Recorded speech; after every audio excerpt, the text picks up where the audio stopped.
you all, welcome back to my class 10 another specific video. And your board examination is in less than 4 days and beach mein holi we have, so let me give you a few quick tips so you can score a very good marks in your examination. Firstly, I tell you, I scored 93 marks in my SST board examination. So in this video I am going to share how you can also score these marks even more than this. So let me give you that tips. Without any further ado, let's get into it. मैं बहुत ज़्यादा खुश हूँ क्योंकि तुम्हारे math का paper जैसा भी गया हो, लेकिन तुम्हारा साइंस का पेपर बहुत ही अच्छा गया है। अगेन मैं रील्स स्क्रॉल कर रही थी एंड ऐसे बम्बार्ड होती है कि साइंस का पेपर बहुत ही अच्छा आया है, बहुत ही ईजी आया है। तो मुझे बहुत ज़्यादा खुशी हुई ये सोचकर कि तुम लोग का पेपर बहुत ही अच्छा गया है। तुम्हारा साइंस का पेपर बहुत अच्छा गया, तुम्हारा एसएसटी का भी पेपर बहुत अच्छा जाना चाहिए। एंड मैं बात करूँ अपने एसएसटी के पेपर की, तो मैंने कैसे प्रिपेयर किया था, तो वो मैं आज तुमको इस वीडियो में बताने वाली हूँ। सबसे पहले स्टार्ट करते हैं कि मैंने पढ़ा कहाँ से था। तो मैंने दिगराज सिंह राजपूत वाले चैनल से पढ़ा था। आप सब तो जानती ही होगी दिगराज सर को, बहुत ही ज़्यादा फेमस टीचर हैं वो एसएसटी के, और बहुत ही अच्छा पढ़ाते हैं और हमारे टाइम में बहुत ही अच्छा पढ़ाते थे। काफ़ी उनकी सीरीज़ थी, माइंड मैप सीरीज़ थी। 10 मिनट 5 मिनट के वीडियोज़ में उन्होंने काफ़ी अच्छे से उसे रिवाइज़ करवाया है। और मैंने मेनली लास्ट टाइम में पढ़ना स्टार्ट किया था। मतलब वैसे मैं कंपेयर करूँ तो क्लास 12th मैंने बहुत ही बेकार तरीके से पढ़ी है, लेकिन क्लास 10th में मैंने बहुत ही ज़्यादा ही पढ़ लिया था। मतलब बहुत ही अच्छे से क्लास 10th में मैंने पढ़ा था। मैं बता रही थी क्लास 10th में मैंने बहुत ही अच्छे से पढ़ा था, और क्लास 12th में मैंने क्या ही पढ़ा है मुझे भी नहीं पता। क्लास 10th का पेपर मेरा सारा बहुत अच्छा गया था, इवन मेरे परसेंटेज भी काफ़ी अच्छे आए थे। मैं तुम्हें फटाक से बताती हूँ कि तुम्हें करना क्या है एसएसटी के लिए। तो सबसे पहले तुम्हें दिगराज सर को फॉलो करना है, ब्लाइंडली फॉलो करना है, क्योंकि वो तुम्हें बिल्कुल पास करा देंगे, पास क्या बहुत ही अच्छा नंबर दिलवा देंगे। मैंने तो उन्हें बिल्कुल ब्लाइंडली फॉलो किया था, तुम भी उनको फॉलो कर सकते हो बिल्कुल अच्छे से। सबसे पहले मैं तुम्हें बताना चाहूँगी क्वेश्चन किस तरीके से आते हैं। एमसीक्यू पैटर्न आता है, long answer, short answer, case base आते हैं। सबसे पहले मैं तुम्हें इसे लास्ट में नहीं बताऊंगी, तुम्हें मैं सबसे पहले बताना चाहूँगी कि तुम्हें कोई भी क्वेश्चन नहीं छोड़ना है। और मैं तुम्हें फटाक से ये बता देती हूँ कि मेरे सेट में जो क्वेश्चंस आए थे वो बिल्कुल कॉन्सेप्चुअल क्वेश्चन थे। मतलब ऐसा एक दो ही क्वेश्चन रहा होगा जो डायरेक्ट ऐसा तुम बुक से पढ़ के रट्टा मार के लिख सकते हो। बाकी जितने भी सारे क्वेश्चन थे वो सारे ऐसे कॉम्पिटेंसी बेस्ड थे। मतलब फटाक से तुमको सोच के अपना ओपिनियन देना है उसमें।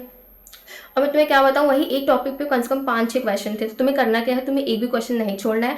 तुम्हें उसके मतलब जो तुम्हें स्पेसिफिक टॉपिक दिया रहेगा उसमें तो तुम्हें एक शब्द को पकड़ के उसको पूरा एक्सप्लेन कर डालना है। मतलब नहीं आ रहा है तो मेरे साथ भी ऐसा हुआ था। क्वेश्चन 5-6 क्वेश्चन तो ऐसे थे जो ऐसे डायरेक्टली थे, मतलब तुम्हें याद करके गए हो यहाँ से और तुमने उसको लिख दिया।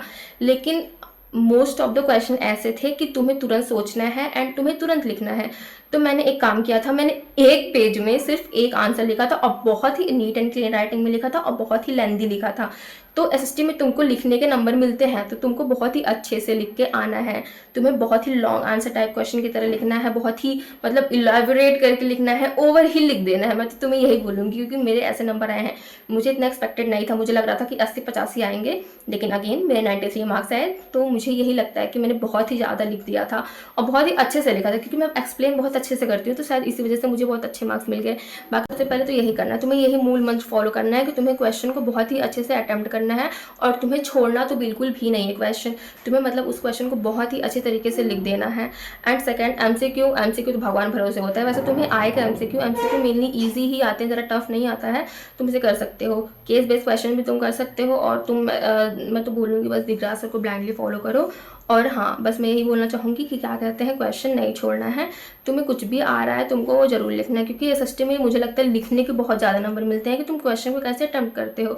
And again competency based question आ रहा है, तुम्हें अपना पॉइंट ऑफ व्यू रखना आना चाहिए। एंड ऐसे ही क्वेश्चन आएंगे और बहुत ही अच्छे से अटेम्प्ट करना तुम उन्हें, और तुम्हें बहुत ही अच्छे मार्क्स मिलेंगे। अगर तुम्हारी रिप्रेजेंटेशन पेपर की बहुत अच्छी है तो तुम्हें अपने पेपर की रिप्रेजेंटेशन बहुत ही अच्छी रखनी है। तुम भी ऐसे स्कोर कर सकते हो, क्योंकि मुझे भी बिल्कुल उम्मीद नहीं थी मैं इतना स्कोर कर जाऊंगी, बट मैंने कर लिया। एक और इम्पॉर्टेंट चीज़, पेपर में बिल्कुल भी पैनिक नहीं होना है। अगर तुमने पूरे साल पढ़ा है, अगर पेपर में जाके तुम पैनिक हो जाते हो तो तुम बहुत ज़्यादा भूलने वाले हो, क्योंकि एसएसटी में बहुत सारे चैप्टर हैं तो तुम लास्ट एक दिन में इतना तो नहीं पढ़ सकते हो। इसलिए जो भी तुमने पढ़ा है अच्छे से उसको बिल्कुल ख़राब नहीं करना है, तो पैनिक बिल्कुल भी नहीं होना है। एंड मैं आपको एक बार फिर से रिपीट कर देती हूँ आपको क्या क्या करना है। आपको सबसे पहले तो मैं एमसीक्यू का तो बिल्कुल बता नहीं सकती हूँ कैसा है, क्योंकि वो बिल्कुल अनप्रेडिक्टेबल आएगा, वो कुछ भी आ सकता है, कहीं से भी आ सकता है।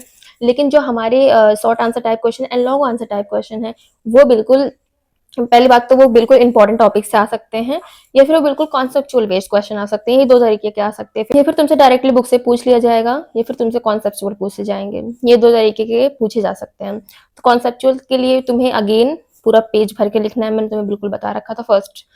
सेकंड, तुमको अगर बुक से आता है देन अगर तुमने अच्छे से पढ़ा होगा तो तुम उसको लिख सकते हो। अगर तुम्हें नहीं याद आ रहा है, तुम क्वेश्चन को पढ़ो, तुम्हें कुछ ना कुछ तो समझ में आएगा।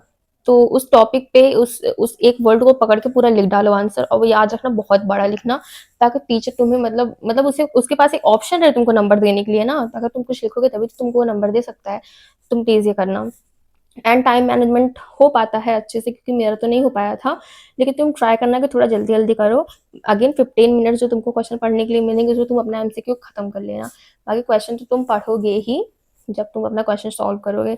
तो ऐसे तुमको पूरा अपना टाइम मैनेजमेंट करना है। And all the very best for your examination. अच्छे से लिखना, अच्छे से टाइम मैनेजमेंट करना, बिल्कुल पैनिक मत। टॉकिंग अबाउट मैप, तो तुम्हें मैप बिल्कुल अच्छे से प्रैक्टिस कर लेना है। मैप तुमको मार्केट से लेके आना है एंड उस पर बहुत ही अच्छे से 1 बार 2 बार 3 बार 4 बार, जब तक तुम्हें अच्छे से ना आ जाए तब तक तुम्हें अच्छे से प्रैक्टिस करना है मैप का। क्योंकि मैप काफ़ी कम टॉपिक और काफ़ी अच्छा नंबर दे जाएगा तुमको। 5 नंबर का मैप आता है और कुछ गिने चुने टॉपिक हैं उसमें, कुछ ज़्यादा टफ नहीं है वो। एक बार अगर तुम करने बैठते हो तो वो बहुत ज़्यादा ईजी होने वाला है।